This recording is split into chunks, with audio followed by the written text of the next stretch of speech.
ورسوله. اللهم صل على نبينا محمد وعلى آل محمد كما صليت على إبراهيم وعلى آل إبراهيم إنك حميد مجيد. أما بعد فيقول الله تبارك وتعالى: أعوذ بالله من الشيطان الرجيم. يا أيها الذين آمنوا اتقوا الله وقولوا قولا سديدا يصلح لكم أعمالكم ويغفر لكم ذنوبكم ومن يطع الله ورسوله فقد فاز فوزا عظيما. அல்லாஹ்வுடைய நல்லடியார்களே, இஸ்லாமிய சகோதரர்களே, வாழ்க்கையின் அனைத்து நிலைகளிலும் அல்லாஹ்வை அஞ்சி பயந்து தக்வாவுடன் வாழுமாறு முதலில் எனக்கும் பிறகு உங்களுக்கும் வசியத் செய்து கொள்கிறேன். அன்புக்குரிய சகோதரர்களே, அல்லாஹு தஆலா நம்மில் ஒவ்வொருவருக்கும் இந்த உலகத்தில் வாழ்வதற்கு ஒரே ஒரு சந்தர்ப்பத்தை தந்திருக்கிறார். ஒரே ஒரு வாழ்க்கை மட்டும்தான். இந்த வாழ்க்கை முடிந்தால் மீண்டும் இதை தொடர்வதற்கு அல்லது இன்னும் ஒரு வாழ்க்கை சந்தர்ப்பமாக கொடுக்கப்பட மாட்டார். இந்த ஒரே ஒரு வாழ்க்கையில் தான் நம்முடைய உலக வாழ்க்கையையும் நாங்கள் பார்க்க வேண்டியிருக்கிறது. நம்முடைய நிரந்தரமான ஆகிரத்தையும் தயார் செய்ய வேண்டியிருக்கிறது. ஒரு மனிதனுடைய வாழ்க்கையில் அவன் செய்யக்கூடிய அமல்கள், அந்த அமல்கள் தான் அவனுடைய ஆகிரத்தை, அவனுடைய ஆகிரத்துடைய நிலைகளை முடிவு செய்ய இருக்கிறது. வாழ்க்கை முடிந்து விட்டால் அமல்களுடைய சந்தர்ப்பமும் முடிந்துவிடும். கபரில் அதற்கு பிறகு வரக்கூடிய கட்டங்களில் அமல்கள் செய்வதற்கு யாருக்கும் சந்தர்ப்பம் வழங்கப்படுவதில்லை. அன்புக்குரிய சகோதரர்களே, ஒரு மனிதனுடைய அமலுக்குரிய சந்தர்ப்பம் அல்யௌம அமலும் பிலா ஹிசாப் வகதன் ஹிசாபும் பிலா அமல். இங்கு கேள்வி கணக்கு இல்லை, அமல்கள் மட்டும்தான். ஆகிரத்தில் கேள்வி கணக்குகள் மட்டும்தான். அங்கே அமல் செய்வதற்கு சந்தர்ப்பம் வழங்கப்பட மாட்டார். அப்படி இருந்தாலும் கூட அல்லாஹ் தஆலா மனிதர்கள் மீது, மூமின்கள் மீது கொண்ட அன்பு இரக்கத்தின் காரணத்தினால் சில சந்தர்ப்பங்களை தந்திருக்கிறார். சில அமல்களை அல்லாஹ் விசேஷமாக தந்திருக்கிறார். மனிதன் அந்த அமல்களை உலகத்தில் செய்யும் பொழுது அதனுடைய நன்மைகள் மரணத்துக்கு பின்னாலும் தொடர்கிறது, அவனுக்கு வந்து சேர்ந்து கொண்டே இருக்கும். நபியுல்லாஹி ஸல்லல்லாஹு அலைஹி வஸல்லம் அவர்கள் அப்படிப்பட்ட சில முக்கியமான அமல்களை நமக்கு சொல்லி தந்திருக்கிறார்கள். இந்த வாழ்க்கையில் நீங்கள் இன்னின்ன அமல்களை செய்துவிட்டு செல்லுங்கள், அதனுடைய நன்மைகள் உங்களுக்கு வந்து கொண்டே இருக்கும். கியாமத் வரைக்கும் உங்களுக்கு அதனுடைய நன்மைகள் வருமானமாக உங்களுக்கு வந்து கொண்டிருக்கும். அன்புக்குரிய சகோதரர்களே, அவற்றில் நம்மால் எதை செய்ய முடியுமோ அவற்றை செய்து கொள்ள வேண்டும். முதலாவது சொன்னார்கள், இல்மன் நஷரப். ஒரு மனிதன் தன்னுடைய வாழ்க்கையில் இல்முடைய ஏதோ ஒரு பகுதியை உலகத்தில் பரத்திவிட்டு செல்கிறார். அது ஒரு துஆவாக இருக்கலாம், அது ஒரு ஹதீஸாக இருக்கலாம், எழுதியிருப்பார் அல்லது இன்னொருவருக்கு சொல்லி இருப்பார், எத்தி வைத்திருப்பார். ஏதோ ஒரு வகையில் இல்முடைய ஒரு விஷயத்தை இன்னொருவருக்கு சொல்லிக் கொடுத்து விட்டு அவர் சென்றிருக்கிறார். இதனுடைய நன்மை அவருக்கு மரணத்துக்கு பிறகும் வந்து கொண்டே இருக்கும். அன்புக்குரிய சகோதரர்களே, இது இல்மை சுமந்த உலமாக்களுக்கு மட்டும்தான் என்று நாங்கள் நினைத்துக் கொள்ளக்கூடாது. நம்ம ஒவ்வொருவருக்கும் இல்முடைய ஒரு சிறிய பகுதியையாவது படித்து அதை இன்னொருவருக்கு ஒப்படைப்பதற்கு ஆற்றல் இருக்கிறது. குறைந்தபட்சம் ஒரு துஆவை நாங்கள் ஹதீஸ்களில் வந்திருக்கக்கூடிய, குர்ஆனில் வந்திருக்கக்கூடிய ஒரு துஆவை படித்து நம்முடைய குடும்பத்தில் உள்ள ஒரு சிறுவனுக்கு அல்லது குடும்பத்தில் உள்ள ஒரு நபருக்கு, நம்முடைய மகனுக்கு மகளுக்கு அந்த துஆவை சொல்லிக் கொடுக்கலாம். இது ஒரு பெரும் பாக்கியம். இதற்கு எந்த செலவும் வரப்போவதில்லை. முயற்சி செய்தால் ஒவ்வொருவருக்கும் இல்முடைய சில பகுதிகளை உலகத்தில் பலருக்கும் நாங்கள் பிரித்து கொடுத்து விட்டு செல்லலாம். இது முதலாவது. நாம் எதை செய்ய முடியுமோ அதை இருக்கிற வாழ்க்கையில் செய்துவிட வேண்டும். அவ் வலதன் சாலிஹன் தரக, சாலிஹான ஒரு குழந்தையை, ஒரு மகனை, மகளை விட்டு செல்கிறார். இவருடைய நன்மைகள் அத்தனையும் அந்த பெற்றோருக்கு போய் சேர்ந்து கொண்டே இருக்கும்.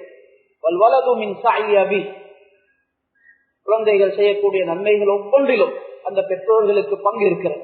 அவர்கள் பெற்றோர்களுக்கு நான் இதை சேர்த்து வைக்கிறேன் என்று அவர்கள் நியத்து வைக்க வேண்டிய அவசியமும் கிடையாது. அன்புக்குரிய சகோதரர்களே, நம்மில் அதிகமானவர்களுக்கு அல்லாஹ் தஆலா குழந்தை பாக்கியத்தை தந்திருப்பார். ஒரு பெரும் பாக்கியம். நம்முடைய 2வது 3வது வாழ்க்கைக்கு சமமானவர்கள் நம்முடைய குழந்தைகள். அவர்களை சாலிஹானவர்களாக உலகத்தில் விட்டு செல்ல வேண்டும்.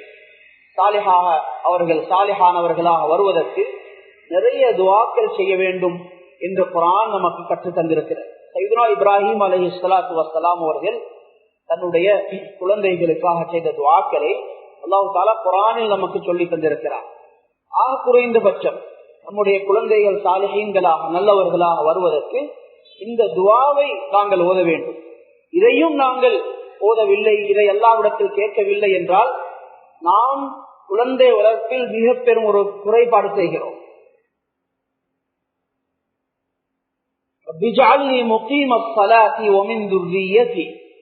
அவர்களுடைய துஆ குர்ஆனில் அல்லாஹ் நமக்கு சொல்லி தருகிறார். யா அல்லாஹ், தொழுகையை பக்குவமாக தொழக்கூடியவனாக நீ என்னையாக்கு, என்னுடைய குடும்பத்தில் என்னுடைய சந்ததியில் வரக்கூடிய அந்த குழந்தைகளை தொழுகையில் பக்குவம் உள்ளவர்களாக நீ ஆக்கி, தொழுகையை நேமமாக தொழக்கூடியவர்களாக ஆக்கி என்று அவர்கள் துஆ கேட்பார்கள்.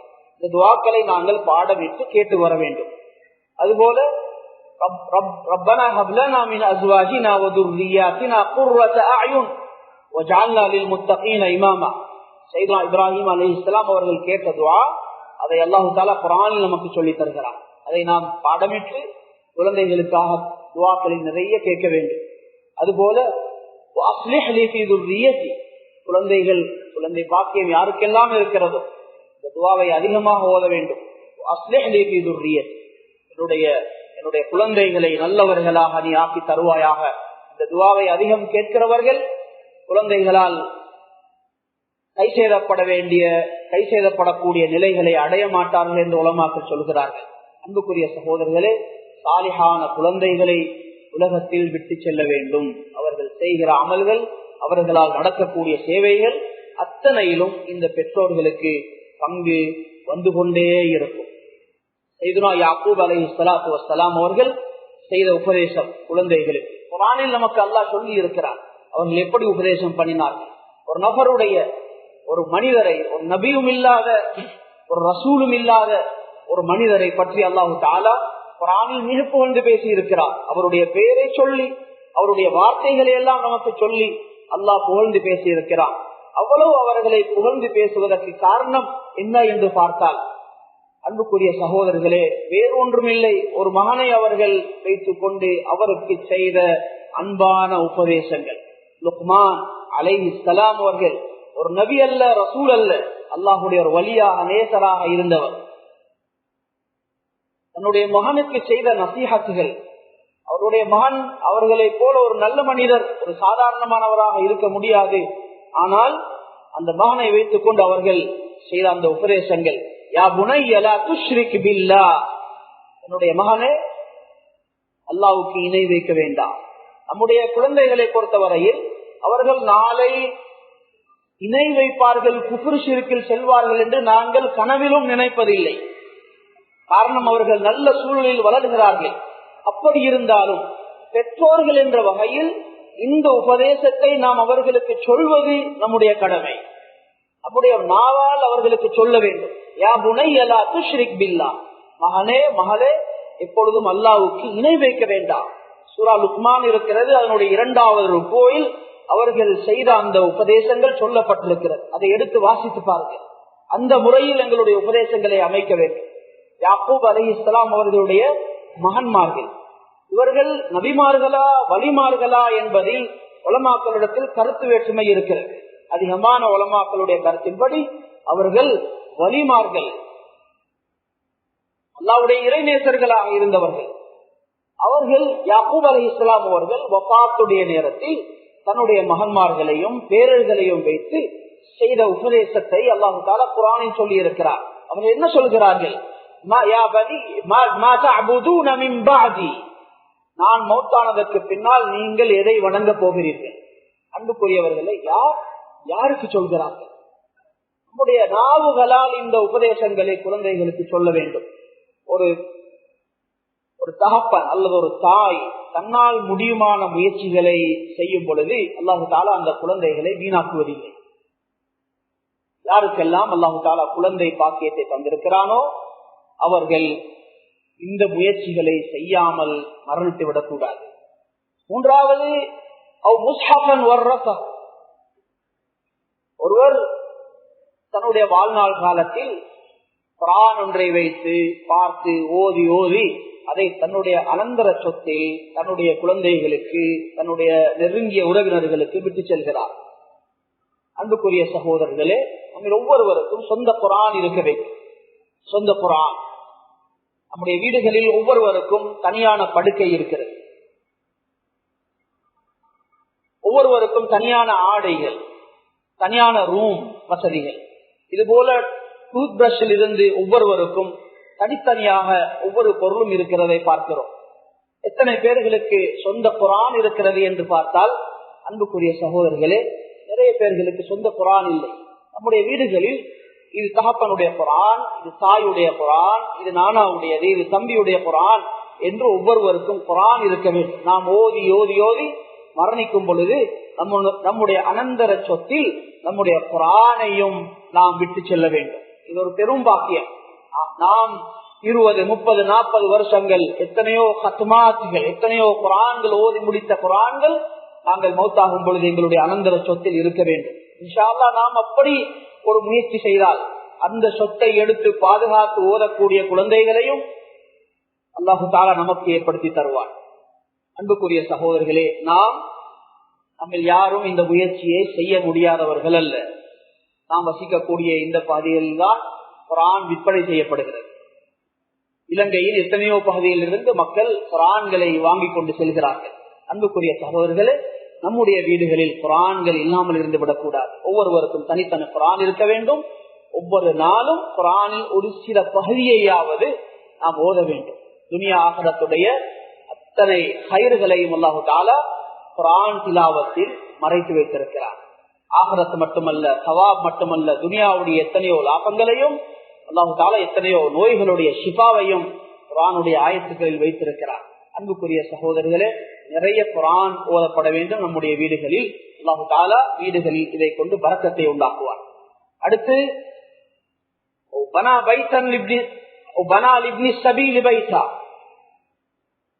பயணம் செய்யக்கூடியவர்கள்,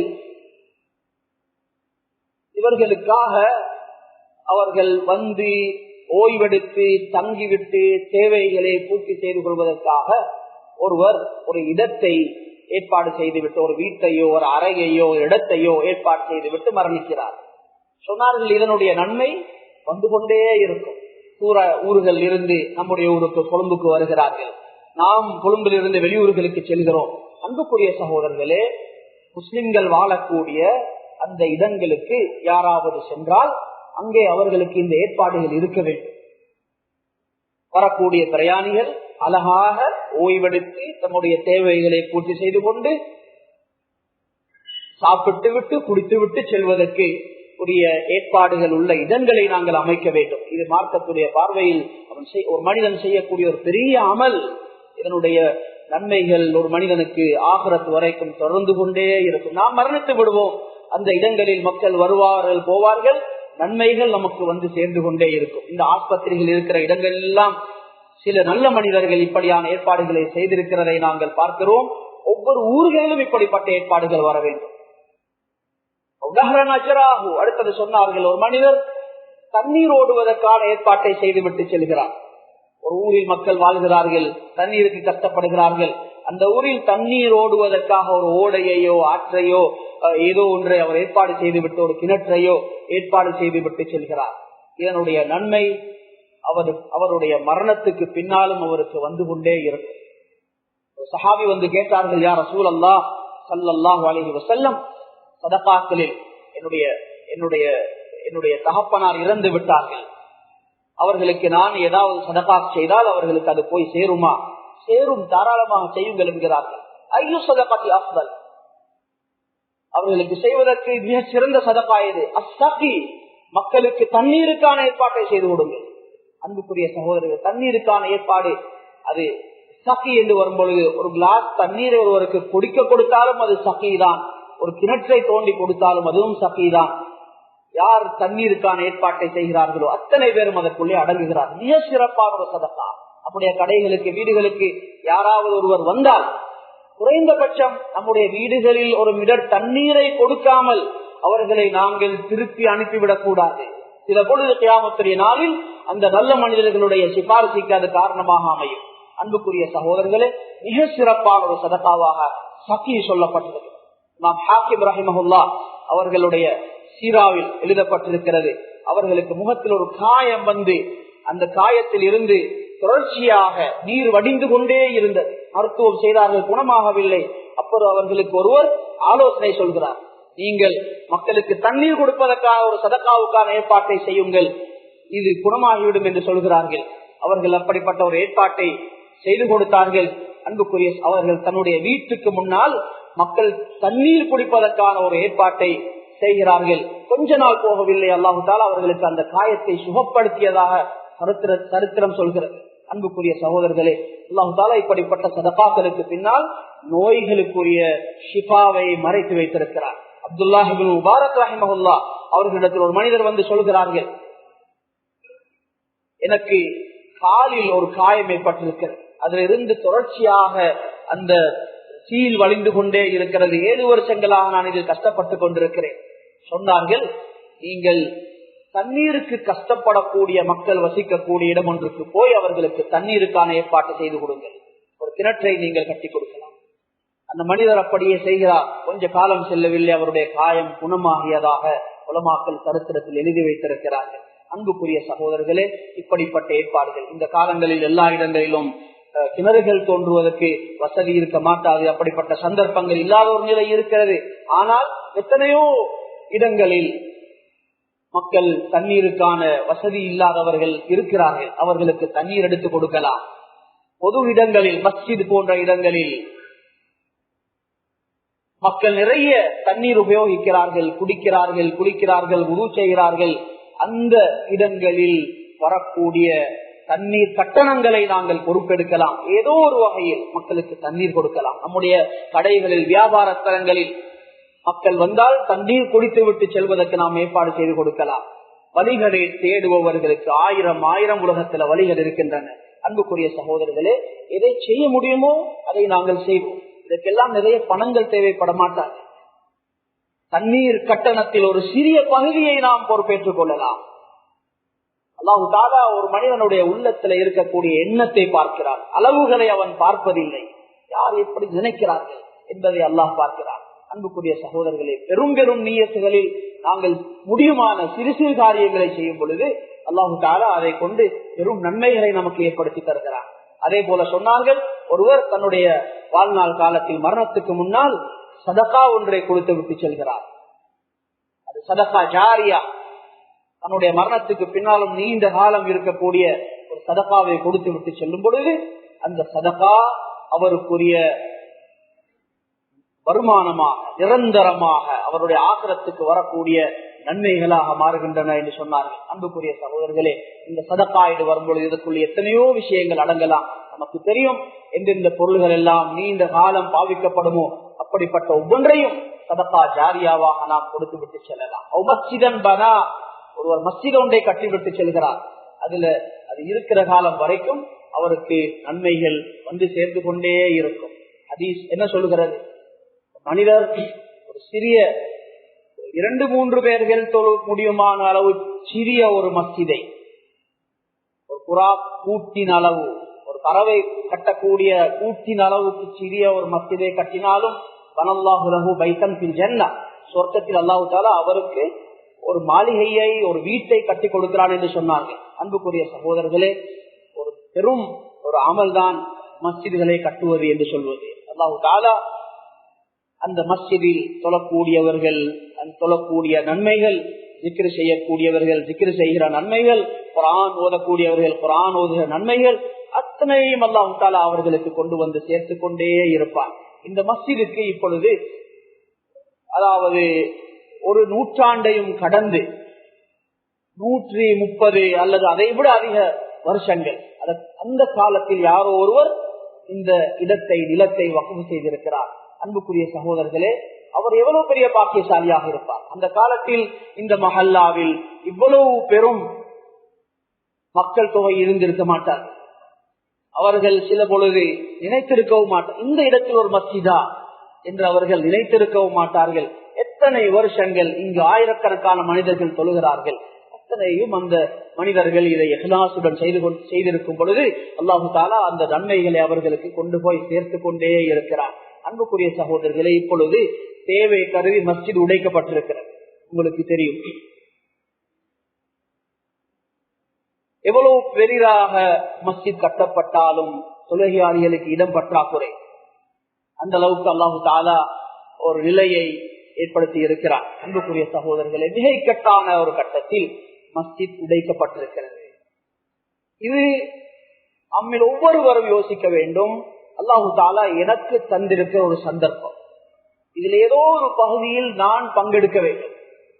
இவ்வளவு காலம் இந்த மஸ்ஜித் கட்டப்பட்டிருந்தது. இந்த கட்டடம் கட்டப்பட்டு சுமார் 35-40 வருஷங்கள் ஆகின்றன. அன்புக்குரிய சகோதரர்களே, இந்த 35-40 வருஷங்களில் எத்தனை பேர்கள் இங்கே தொழுதிருப்பார்கள், இவ்வளவு அமல்கள் இங்கே நடந்திருக்கிறது. அத்தனையுடைய நன்மையையும் அவர்கள் அடைந்திருக்கிறார்கள். இதற்கு பிறகும் அவர்கள் அடைவார்கள். காரணம், அவர்களுடைய நியத் இருந்தது. மிக நீண்ட காலம் இது உபயோகிக்கப்பட்டு நன்மைகள் வர வேண்டும் என்ற நியத்தில் அவர்கள் இவற்றை செய்தார்கள். அவர்கள் ஒன்றோ ஹயாத்துடன் இருப்பார்கள் அல்லது மரணித்திருப்பார்கள், ஆனால் அவர்களுடைய நன்மைகள் முடிவதில்லை. நம்ம ஒவ்வொருவரும் யோசிக்க வேண்டும், எனக்கு ஒரு சந்தர்ப்பம் கிடைத்திருக்கிறது, நான் எப்படி இதில் இந்த பாக்கியத்தை நான் எப்படி அடையலாம்.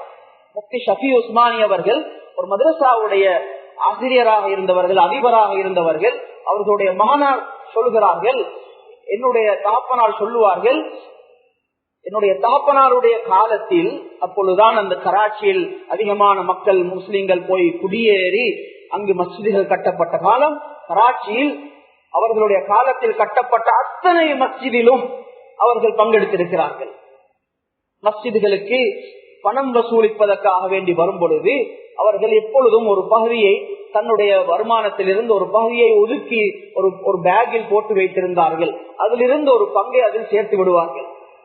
எங்கெங்கெல்லாம் மஸ்ஜித் கட்டப்பட்டதோ, காணிகள் வாங்கப்பட்டதோ அத்தனையும் அவர்கள் பங்கெடுத்திருக்கிறார்கள். அன்புக்குரிய சகோதரர்களே, மஹல்லாவாசிகளாக இருக்கிறவர்கள் மற்றவர்கள் ஒவ்வொருவரும் யோசிக்கலாம், இதில் நான் எப்படி பங்கெடுக்கலாம்.